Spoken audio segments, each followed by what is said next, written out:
Amen. Hallelujah, Praise the hallelujah. Lord. Praise the Lord. I give highest I give sa mataas po purit pasalamat sa ating pinakamamahal na Panginoon. I give honor and respect po sa Malapastor. Always remembering po ang ating beloved, beloved, sorry po, praise the Lord, hallelujah. Uh, remembering po yung chick. Amen, praise the Lord. Sorry po.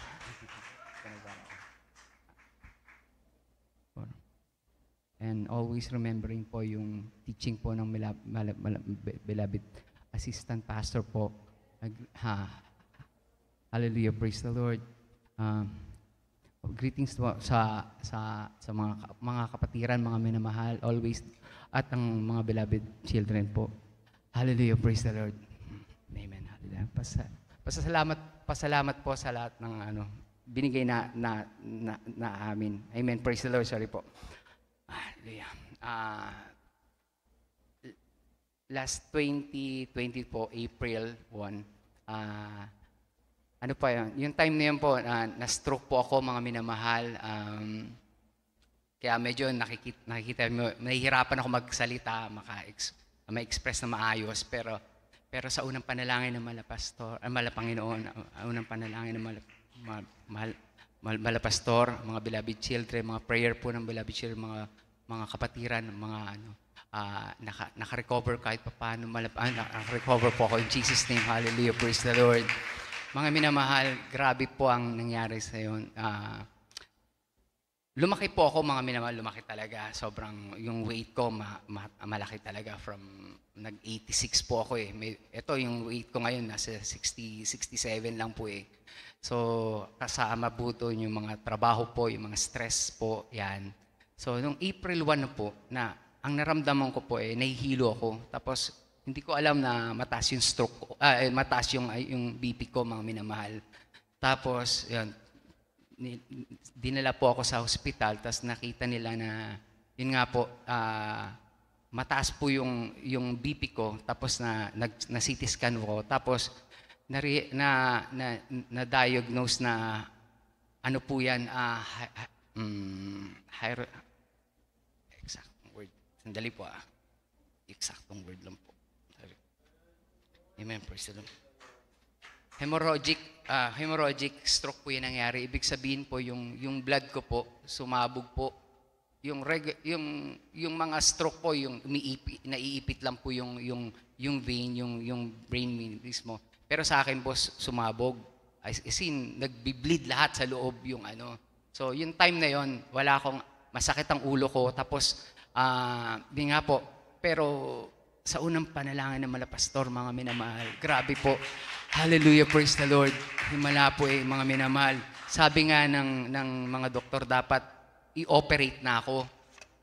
Pag na-operate ako, malaki ang chance na gulay na rin po ako at saka most likely hindi na rin ako makatrabaho. Hindi niya rin ako makapagsalita ng ganito.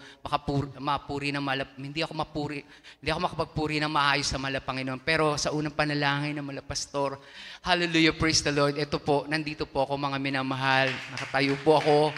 Hindi po ako paralyzed. Nagkakaroon lang ako, nagkakaproblema lang ako magsalita. Pero himala po mga minamahal, nakapagsalita ka, nakakapag-usap tayo ng maayos, mga minamahal. Hallelujah, praise the Lord. Grabe, kabutihan Malapanginoon. Nung nasa hospital ako, mga minamahal, sabi ng doktor, dapat, paralyzed na rin ako. Tapos, yun nga, tinitignan ko, dapat po, mga minamahal, mga 2 months, 3 months pa ako sa hospital. Pero, 3 weeks, after 3 weeks, na-realize namin na parang yung himala na binigay ng Malapanginoon sa akin, sa amin, sa family namin, mawawala. Ibig sabihin, kasi, may heal ako using yung medicine. Sabi ko, Malapanginoon, pag lumabas ako, hindi ako mag-medicine, hindi ako mag-maintenance. Wala akong maintenance simula noon, mga minamahal. Hallelujah. Hallelujah, praise the Lord. Amen. Hallelujah, praise the Lord. Glory to God, hallelujah. Napakabuti na Malapanginoon. after galit na galit po yung mga doktor ko, yung mga fellow nila, mga maraming doktor na ginamit na marami akong doktor doon eh. Neuro from top to top and bottom. Ano po 'yan? Lahat ng blood, lahat po, puro, ang dami kong doktor, mga minamahal. Pero nagagalit nga sila eh. Kasi bakit ayaw nyo, bakit aalis tayo? Aalis kami. Pero sabi ko, bibigay namin sa mahal na Panginoon lahat. Hallelujah. So, yun ang ginawa namin, mga minamahal. Hallelujah. Praise the Lord. Hallelujah. Hallelujah. Praise the Lord. Salamat po mga Panginoon, hallelujah sa lahat. Sa kabutihan mo mga minamahal, hallelujah, hallelujah, praise the Lord. Hallelujah. Tapos na-realize ko, kailangan din pong makapagpatotoo kasi lumabas na po ako, nagagalit sila. Pero kailangan talaga. Kasi iba yung pakiramdam ko nung after 3 weeks na yun eh. Kasi nga po, humihina yung katawan ko, lumalaki yung tiyan ko, tapos hindi na ako makahinga na maayos. Nung lumabas ako sa ospital, lumakas yung katawan ko, mga minamahal. Hallelujah, praise the Lord. Sa unang panalangin ng mga pastor at sa mga prayer po ng mga beloved children, yung mga kapatiran, mga workers po. Ang ginawa ko po sa mga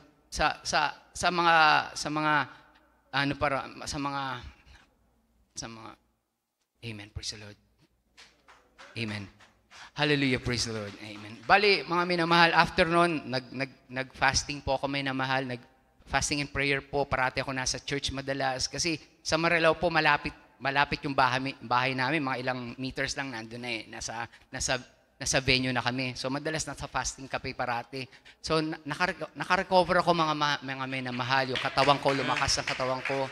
Wala akong maintenance, mga minamahal. Wala akong medicine, mga minamahal. Lahat binigay ko sa mahal na Panginoon lahat. Yung importante, mga minamahal, yung patutuo.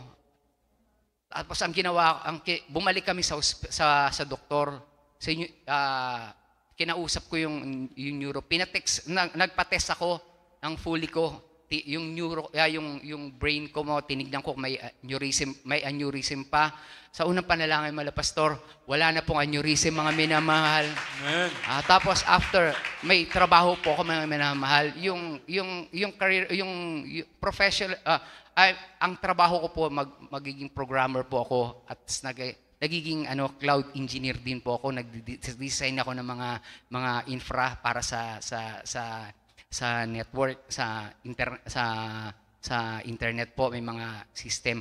Ibig sabihin, mga minamahal, mahirap yung trabaho na yon pag may ganitong nangyari sa akin. Pero binigay ng malapay ulit sa akin, mga minamahal. Amen. Hallelujah, praise the Lord. Hallelujah, praise the Lord. Napakabuti, mamala Panginoon.